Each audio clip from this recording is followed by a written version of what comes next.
At Healthcare Partners Medical Group, our mission is to provide the highest quality of healthcare to each and every patient. With 5 locations in Pahrump, we are local doctors you know and trust. We want to thank you for choosing us. Quality care starts here. The public is encouraged to come by the Hafen Building in Suite 5 located at 1321 Highway 160 next to Nevada State Bank to speak to Senator Pete Goicoechea, Assemblyman James Oscarson, and Assemblyman Pete Ellison every Friday at 12:30 while the Assembly is in session for a live phone conference. For a number of weeks now, Senator Pete Goicoechea, Assemblyman John Ellison, and Assemblyman James Oscarson have been keeping their promise to have weekly rural phone conferences held at their office located at the Hafen Building on Highway 160 next to the Nevada State Bank. Once again, the public is invited to these phone conferences and also encouraged to ask as many questions about Assembly bills right now being decided on in Carson City. Everyone has to understand. Now, you said that was AB 135, sir? Yes, sir. No. But Well, I think you pretty well cleared it up. good. Yeah. That's the bill, and it's Crescent Hardy's bill. And yeah, it just deals with the appointment of, you have to stand for the election, but in the interim, the Board of County Commissioners fills those appointments, and that's how it's always And I have a bill similar to that, actually, so, and I talked to the governor about it yesterday, so that should be dropping next week as well. Well, thank you. This is Tom Waters in Pahrump. Can I interject something here?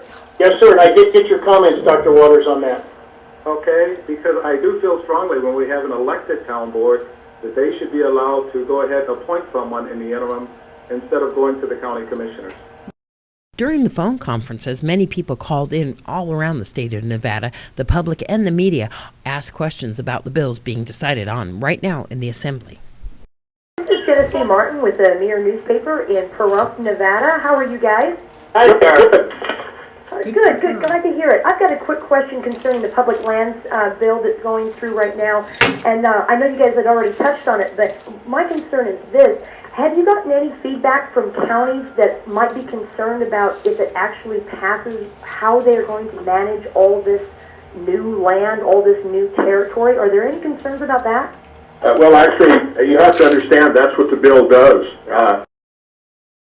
James, this is Sid Hatch in Pahrump, and as it was explained in the RJ, the discussions underway are to equalize the taxes on the mines with those paid by the casinos on their revenues. And my concern is the parallel, if you will, discussions going on reallocating the per pupil expenditure given to schools to favor metro districts. And I'm very concerned that we need to find some sort of a balancing revenue to keep rural schools whole on their per pupil expenditure. And if it's not going to come from the mines, where is it going to come from? Well, I think the bigger picture, Sid, and I understand your concern for education funding. The bigger picture is Nevada needs to be a state that diversifies itself from gaming and from mining. If you look, and I've used this several times this week, McDonald's doesn't just sell hamburgers. They sell French fries and chocolate shakes and pies, and now they're in the coffee business and all those kind of things. And that's what the Governor's Office of Economic Development is attempting to do, is diversify our economy and diversify away. Senator Pete Goicoechea, Assemblyman John Ellison, and Assemblyman James Oscarson are encouraging the public to attend these open phone conferences.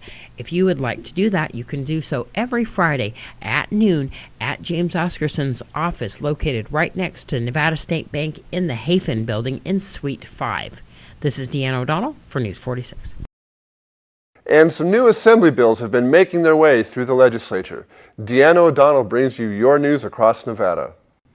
The Nevada Senate has approved a bill to fix a law that unintentionally made reports of animal cruelty confidential. Senators on Tuesday unanimously approved SB 73. The 2011 legislature approved a bill known as Cooney's Law, which was designed to give confidentiality to people who report incidents of animal cruelty. Named after a dog that was gutted and killed by its owner, the 2011 law increased penalties for animal cruelty.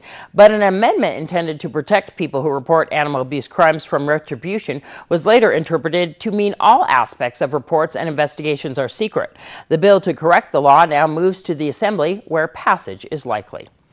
Secretary of State Ross Miller wants to shed light on gifts and campaign contributions received by Nevada lawmakers and other public officials. Miller presented his campaign finance bill, SB 49, to the Senate Committee on Legislative Operations and Elections.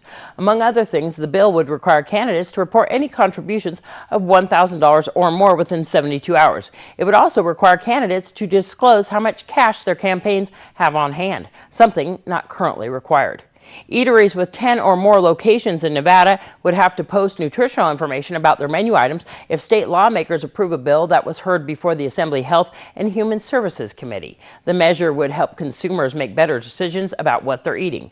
The U.S. Food and Drug Administration is already developing regulations requiring chains with 20 or more locations to post nutritional information on menus. That requirement's part of the federal health care overhaul. The Nevada Restaurant Association and others oppose the bill, saying the problem should be addressed at the federal level. A state senator wants to close an omission he sees in Nevada law when it comes to teens and smoking. While state law prohibits anyone under 18 from buying cigarettes, there's nothing preventing them from using tobacco. On Thursday, SB 177 was presented, making it a crime for youngsters to possess or use tobacco. Under his bill, detailed before the Senate Judiciary Committee, underage smokers could be ticketed by police officers. The first offense would carry a $25 fine, the second offense a $50 fine, and the third $75. I'm Deanna O'Donnell. That's your news across Nevada. Well, it looks like a giant mistake was made removing the Valley Homes giant late last year. Deanna O'Donnell reports. One of Pahrumph's landmarks, the Valley Homes giant, was removed on December 12th of 2012. The Cleveland family owned Valley Homes and the property that the giant was standing on Highway 160. The property was sold to pay restitution to the Moon family after David Cleveland was convicted of vehicular manslaughter stemming from a tragic accident on Thanksgiving Day in 2006. David Cleveland drove intoxicated at a high rate of speed on Homestead Road and killed a young man named Jeremy Moon. Today, News 46 was informed by the Pahrump Valley Historical Museum that the giant was rare and actually 4 of them is still in existence in the world. Going by the actual name, Texas Big Friend, the giant is valued at a reported price of $1.5 million. However, the company that removed the giant told News 46 that it was scrapped. There are websites dedicated to these giants, including RoadsideAmerica.com, in which our former green giant was part of. They call them mufflermen, and Big Friend is a type of style of giant. They were made by a company called International Fiberglass and were made from a different mold and designed specifically for the Texaco gas stations. Big Friend is extremely rare. The only Big Friends left are in Oregon, Arkansas, and Idaho. Originally, the Green Giant stood in Las Vegas on Boulder Highway, then repainted to look like Robin Hood's Merry Men before placed here in Pahrump. Originally, 300 were made of these Big Friends in 1965. This is Deanna O'Donnell for News 46. There's a contest going on right now at Sciatta Trudeau, Chrysler, Jeep, and Dodge. Here at Sciatta Trudeau, Chrysler, Jeep, and Dodge, between Oxbow and Basin on Hamahuaca, you can enter to win a free 55-inch color TV. We're going to speak to Tom Saida. This is a 2013 Dodge Dart, and March is famous for basketball tournaments. Well, Don Trudeau and I are basketball fans, and so are many of the people that work here at our dealership.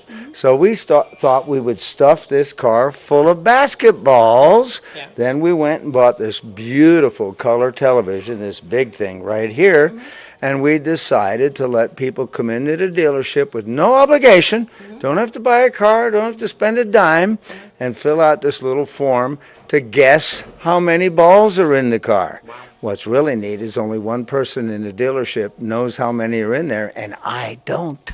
Oh, see, we can't bribe you. At the end of the month, we're going to have a drawing from the entries in this box. Whoever comes the closest on how many balls are in the car wins the big television. Wonder if there's a tie. Well, if there's a tie, we're going to just put the people that tied back in the drawing box and do another drawing, and that's how we'll determine the winner. So we'd like to invite everybody. Come on down and take a guess at how many balls are in this car. So 1 entry per person? Yeah, that's right. And if a family comes in, and if there's 3 or 4 people in the family, everybody gets to enter. There you go. When is the drawing going to be held? At the end of this month. right at the end of the month. In other words, probably April 1st. So you don't have to be present to win. No, no. The entry forms have name, address, phone number, contact information. We're just going to draw one, and if the winner's not here, bingo, we'll call them up. There's all sorts of things going on here at Scioto, Trudeau, Chrysler, Jeep, and Dodge, including March Madness, which includes a tent sale going on starting tomorrow through Sunday there in the Pahrump Nugget parking lot. For more information, you can give me a call, 727-0102. This is Deanna O'Donnell for News 46. Well, folks, stay tuned. We'll have much more, including Nye County School District's Parent Tip of the Week, right after this.